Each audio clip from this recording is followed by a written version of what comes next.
You're listening to HECM World Weekly, the nation's only weekly podcast bringing reverse mortgage news to you, the mortgage professional. There are reverse mortgage calculators, but then there are reverse mortgage point-of-sale solutions. Lenderful Solutions helps you get more loans, retain more customers, and even make online applications a reality.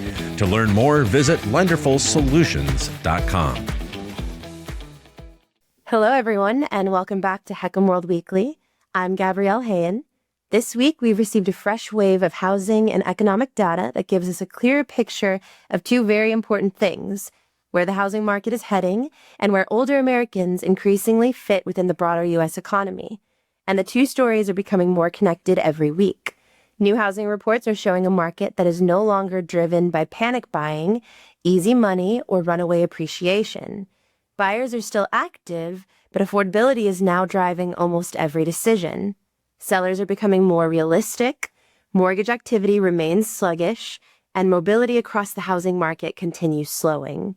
At the same time, new research shows Americans age 50 and older now generate $12.5 trillion in economic activity annually, reinforcing just how central older homeowners have become to the economy itself. But there's another side to that story, too. Many older Americans are also carrying more debt, facing higher living costs, and relying more heavily on housing wealth to support retirement stability. For the reverse mortgage industry, all of this matters, because increasingly, retirement planning, housing wealth, and aging in place are no longer separate conversations. They're becoming part of the same financial reality. Let's get into it. One of the biggest housing stories this week came from Realtor.com's May housing report, which showed a market that is becoming more rational again after years of volatility. The national median listing price fell 2.4% year over year to $429,500, the steepest annual decline in Realtor.com data going back to 2017. Price per square foot also fell 2.5%, with declines across 35 of the 50 largest metros. Now, at first glance, that sounds negative, but this wasn't really a housing crash story. Pending listings actually rose 4.3% year over year, marking a sixth straight month of gains. New listings also climbed 2.1%, reaching the highest May level since 2022. So what seems to be happening is that sellers are finally adjusting to the reality of today's market. Instead of throwing aspirational pandemic-era prices at the market and hoping for the best, more homeowners appear to be pricing homes to actually sell, and buyers are responding when prices make sense. That's an important distinction. This is no longer the ultra-emotional fear of missing out market of the pandemic years. Buyers are cautious again, monthly payments matter again, and affordability matters again. For reverse mortgage professionals, this shift is important because it reflects changing homeowner psychology. Many older homeowners still have substantial equity, but increasingly they're realizing that liquidity is not automatic anymore. And that becomes especially important in a market where downsizing is no longer the easy financial solution many retirees expected it would be.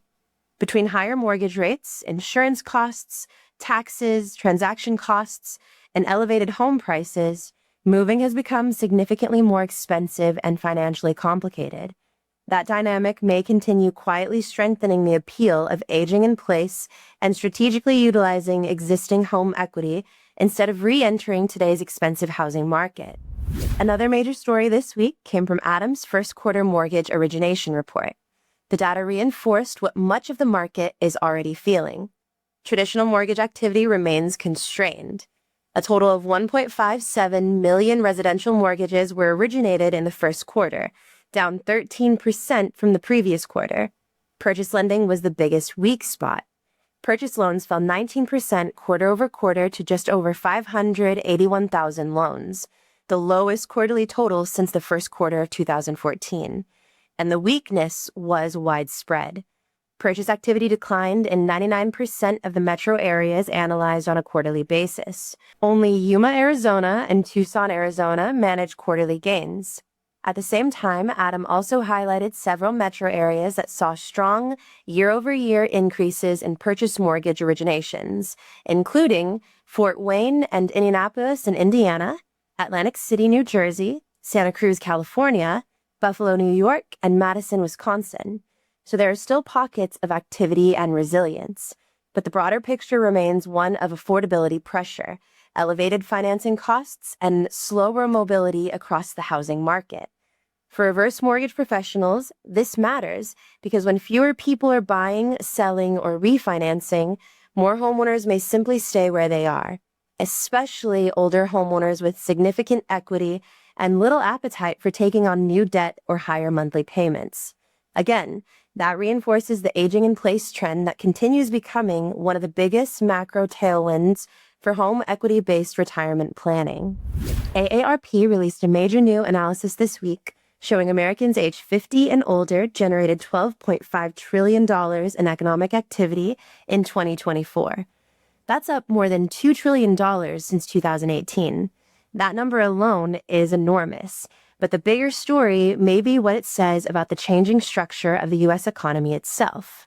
Older Americans are becoming increasingly central to consumer spending, housing, employment, caregiving, and charitable giving.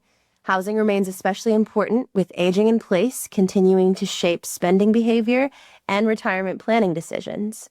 The report also estimated adults over 50 contributed $1.2 trillion in unpaid caregiving and volunteering in 2024. For the reverse mortgage industry, this reinforces something the industry has tried to communicate for years. Older homeowners are not a niche demographic. They are one of the most economically significant demographics in the country. And as this population continues aging, housing wealth and retirement liquidity are likely to become even bigger national conversations.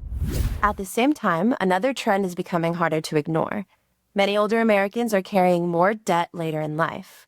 Recent reporting highlighted rising debt balances among older households, driven by inflation, healthcare costs, longer retirements, and rising living expenses. Credit card debt and home equity lines of credit are becoming a larger share of debt balances for many people over 50. And this creates a much more nuanced retirement picture than simple housing wealth headlines sometimes suggest. Yes, many older homeowners have substantial equity, but many are also dealing with rising financial pressure, growing cash flow concerns, and higher living costs than expected. That increasingly changes the reverse mortgage conversation. The discussion is becoming less about emergency borrowing and more about liquidity management, cash flow flexibility, debt restructuring, and long-term retirement resilience. In many ways, the industry continues shifting toward broader retirement planning conversations rather than purely mortgage conversations. Another interesting story this week focused on the so-called Great Wealth Transfer. An estimated $124 trillion is expected to pass between generations through 2048. But by then, even younger millennials will already be in their 50s. That raises an important question. If inheritance arrives too late to help with major life stages like first home buying or early wealth building, how transformative is it really? The report referenced research showing that buying a first home by age 30 can lead to a 22.5% higher net worth by age 50 compared with waiting just 10 years longer. For reverse mortgage professionals, this highlights the growing emotional complexity surrounding housing wealth. Older homeowners increasingly sit between two competing pressures, preserving their own retirement security while also watching younger generations struggle with affordability. That makes conversations around inheritance, liquidity, and home equity utilization increasingly sensitive and increasingly important. In reverse mortgage industry news this week, Onity received regulatory approval from Ginnie Mae for revised sale of most of its reverse mortgage servicing rights to Finance of America. The transaction includes approximately 20,000 HECM loans with $5.1 billion in unpaid principal balance. Finance of America will also acquire Onity's reverse mortgage pipeline, while Onity exits reverse mortgage originations and continues subservicing the loans under a 3-year agreement. The move is another reminder that the reverse mortgage industry continues evolving toward greater consolidation and specialization. Scale, servicing capabilities, and capital positioning are becoming increasingly important in the current environment. And finally this week, HECM World's May 2026 Top 100 Retail HECM Lenders Report showed 1,967 endorsements for the month. That was a modest decline from April and the weakest May volume we've seen in recent history.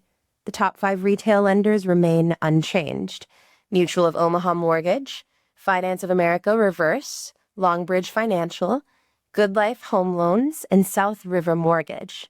At the same time, HECM World also published its March 2026 TPO broker report, which highlighted continued activity across the wholesale and broker channel. Longbridge Financial maintained a commanding lead among wholesale investors, followed by Finance of America Reverse, Mutual of Omaha Mortgage, Liberty Reverse Mortgage, and SmartFi Home Loans. The report also showed continued fragmentation among brokers, with smaller independent operators still representing a meaningful share of industry production. While the market continues facing volume headwinds, the broader long-term drivers behind reverse mortgage relevance remain very much intact. Housing wealth remains heavily concentrated among older homeowners. Aging in place continues strengthening. Affordability pressure continues reshaping retirement behavior, and traditional mortgage markets remain constrained. The challenge for the industry is that strong demographic fundamentals do not always immediately translate into production growth. This week's stories all pointed toward the same broader theme. Housing wealth is becoming more central to retirement at the exact moment the housing market itself is becoming more constrained and financially complicated. The housing market is behaving more rationally again. Buyers are still active, but affordability now drives almost everything. Sellers are adjusting expectations.